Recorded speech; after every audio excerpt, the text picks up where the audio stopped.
Hey guys, how's it going? Welcome back. So today, a little bit of show and tell. I was at one of the local pawn shops in town, and we're all out looking around at some stuff and had some errands to run.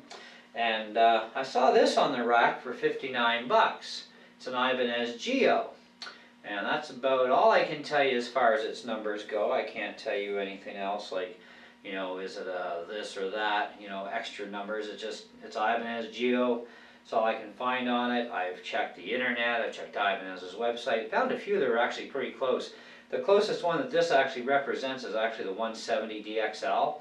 And the only difference I can find between this one and the DXL is the DXL has white binding around the neck. Other than that, same pickup, same everything else. So, it's like, but it's not a 170 DXL.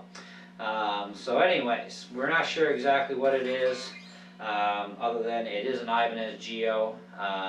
The tag was funny. It said Ibanez Gio Jr., so I looked that up, and there's no such thing. So I was like, okay, whatever, I don't care. It's 59 bucks, it's left-handed, it's got fat frets, it's got the machine heads that I like, it's got two humbuckers and a single coil, it's got a nice tremolo bridge. It's a very, well, in that case, at the time it was very dirty. Okay, now it's very clean instrument. And I thought, well, you know what, for 59 bucks, I plugged it in, and everything seemed to operate fine. The intonation, however, was totally whacked, and they had too large of a gauge of strings on this thing. And so I figured, well, I'm definitely in for having to clean things up, because, yeah, even the frets looked disgusting. And so I bought a set of Fender light gauge strings, which are 9 to 42, which is actually what I run on all my electrics. And not the Fender specifically, but the gauge. I actually usually run Diodarios now on my electrics, but hey, Fenders were in their shelf and saved me a trip back to the music store, so, I thought, yeah, why not? It's got nice inlays on it. Now, this is not a review, it's just show and tell, but I'm going to tell you, what I've done to this thing so far today. First thing, of course, when I got it home, I stripped her down, got all the strings off of it, cleaned up the fretboard, cleaned up all the frets because they were ugly, and now they're nice shiny metal. Not a ding anywhere on any of these frets, not even a scratch or a scuff mark, nothing. And I was like, wow, did they even play the thing? Okay, and being that it has jumbo frets too, a lot of people aren't aware of jumbo frets when you start getting into the mediums and the regular jumbos. Is what happens when you're pressing down. If you press too hard, you actually raise the pitch, right? So this could really mess somebody up that's not aware of how to play one of these guitars, because these are for, doing a lot of speed stuff, right?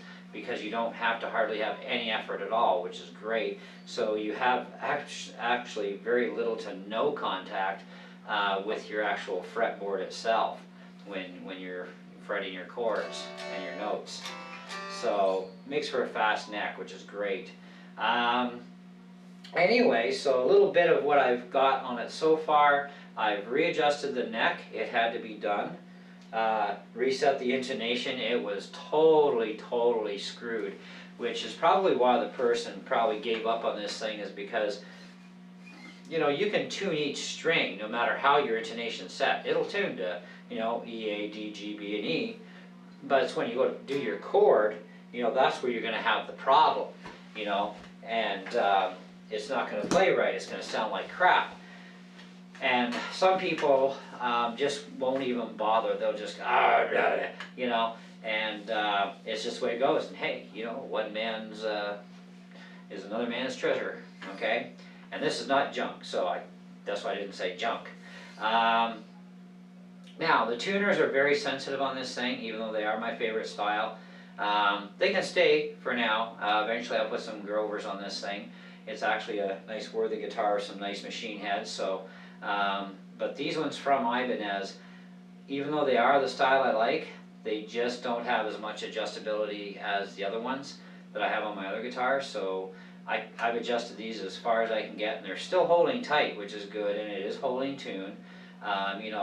But they're finicky, they're just really super sensitive, and so I want something a lot less sensitive. So different gear ratio in the same style of tuner. So my other ones actually have nicer gear ratios on them than these do. But now the fretwork on this thing, I can tell you, is beautiful. There's not even a sharp edge anywhere, and that was like, wow, that's very impressive. I don't know what the fret material is made out of, but I would probably suspect it is a good quality metal fret. It is definitely not brass. I've done all the testing necessary for that, so I know they're not brass at all. So there's no candy coating here, you know, so it's like, this is nice. Very well done, very, you know, like the way they've you know, the workmanship and the sanding and the buffing and, you know, the edging is very nice. They did a really good job. Now, the saddle, of course, is a non-adjustable style saddle in that you can adjust the intonation, but you can't adjust individual string heights and angles because there's no requirement for it. This is what's called a straight neck. Okay, and in a straight neck or flat neck, you don't have that curvature that you have to follow like you would in many other guitars, right? So it's just straight flat across, and so everything else is controlled just in here for your intonation, so your neck adjustment is all you really get to mess with, which is fine. And I've set the neck actually extremely low, like going from the last to the first, I've got, well, maybe a 1/16. Oh, this is a 46 mil pick. And, whoops.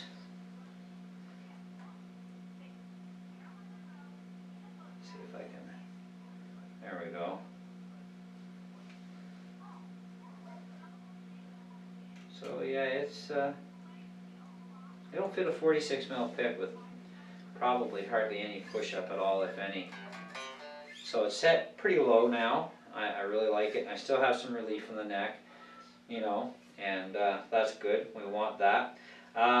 Being a dual humbucker with single coil design, this is a lot like my ERG 121 right-handed guitar as far as pickups go and control knobs and, you know, the 5-way switch. It didn't come with a whammy bar, so I'm going to have, next time I'm in at my music store, I'm going to have to go and see the guy there and get a whammy bar for this thing, and because none of mine will thread into it, so I'm going to have to go through a bunch of them and find one that works, and away we go. And so I still got to get a whammy bar for it. Even though I don't use whammies that much, I want my guitars to at least have all their equipment that they are supposed to have. It is a plastic nut on here, which doesn't bother me any. What else can I tell you about this thing?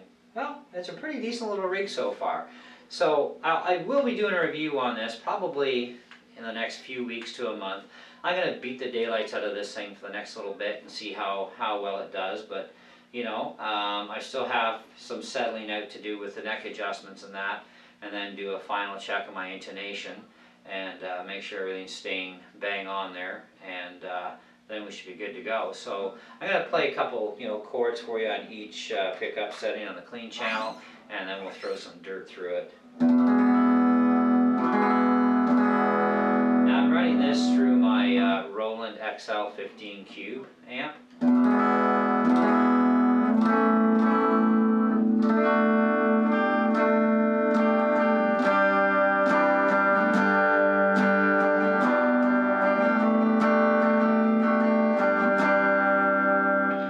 Now that was the bridge, so this is the bridge in the middle.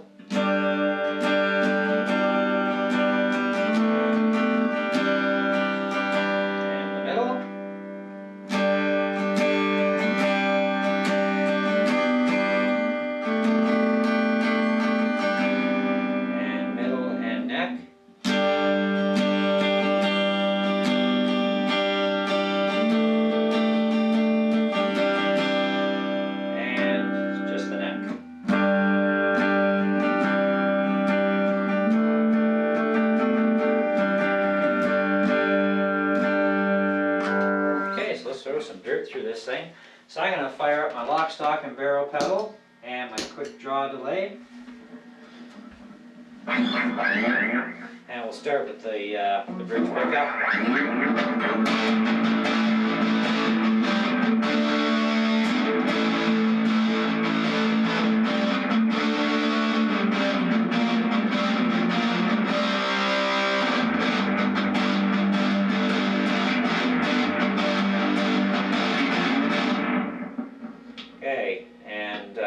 bridge in the middle.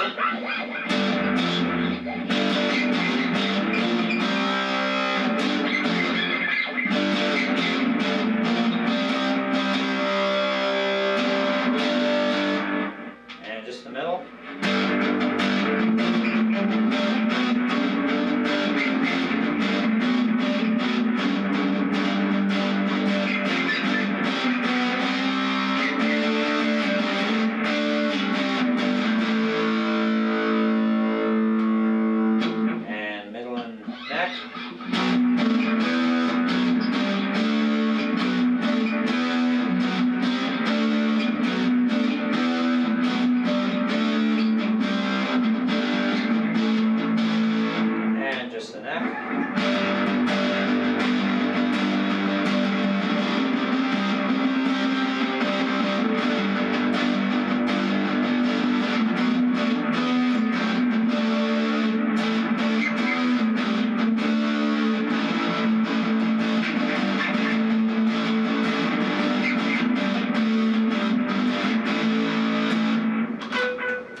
Let's put a little bit of cleaner tone through that for overdrive. I'll throw in the Dead Man's Hand. Start with the bridge.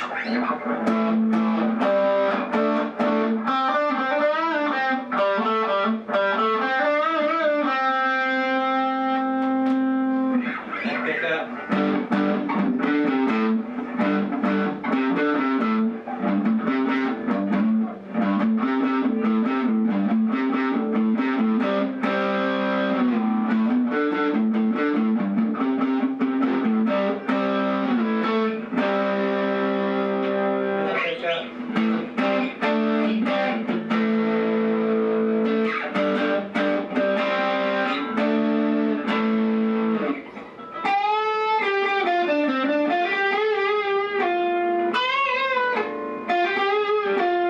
Working on that scales and stuff, by the way, so hey, you know, take it easy on the tomatoes there, guys.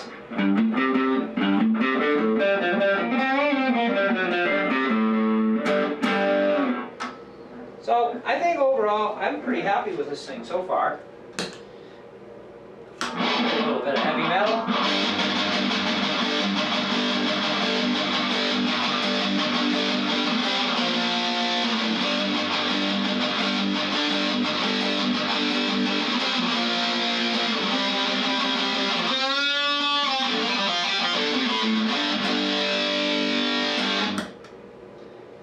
So, not bad for 59 bucks. I'm pretty happy with it. So far, like I said, it seems to be pretty good.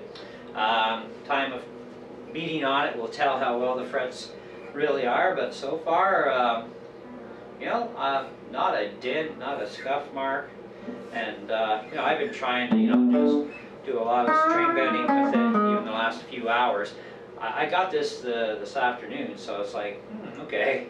You know, so I haven't had a lot of time on it yet, but I gotta tell you, so far I'm actually really impressed with this little Ibanez. I was actually looking at an Ibanez a few months back, you know, thinking, oh, you know, I wouldn't mind getting an Ibanez, you know, if I could find something that's decent, and, you know, the price was right, and, you know, I'm looking at lefty Ibanez's in the one music store, and it's like, oh, $300 and some dollars, and not today, not today, you know. So, I mean, sometimes it does pay to wait, apparently. Okay, so 59 bucks, good deal. Now the inlays on this, they're not pearl inlays. They, from what I can tell, they just look like regular everyday plastic of some sort. So, you know, they're not your pearlish inlays by any means. You know, this isn't a high-grade Ibanez. I'd probably say it's a great little beginner and intermediate level guitar for sure. You know, and you can probably do a little bit of gigging with it, you know. But, and those fat frets are definitely really nice, and, you know, so pretty decent. But we will, like I said, do a review after I've had some time in it, really beating on this thing and seeing how well things go. But the intonation came, well, about as bang on as you're going to get it, you know, for the way Mankind makes stuff. You know, nothing is ever 100%, but you can get her darn close, and that was good. And it seems to be holding its tune really well, so kudos for that. So anyways, guys, that's pretty much about it. Let me know what you think. Leave your questions and comments, and as always, I'll do the best I can get back to you on them. But like I said, all I know about this is Ibanez Gio. I don't even know what the body's made out of, but it's not super heavy. So, you know, it could be bass, it could be alder. It's hard to say, you know. But if I do find something more in Ibanez's archive list somewhere, then I'll let you know. But it does have a nice metallic-y black finish, which is nice because I've got just a regular jet black finish on my quart. So this metallic-y black is actually kind of really nice. I really like the glitter in it. It's pretty cool. Anyways, that's it. That's all. Catch you in the next one.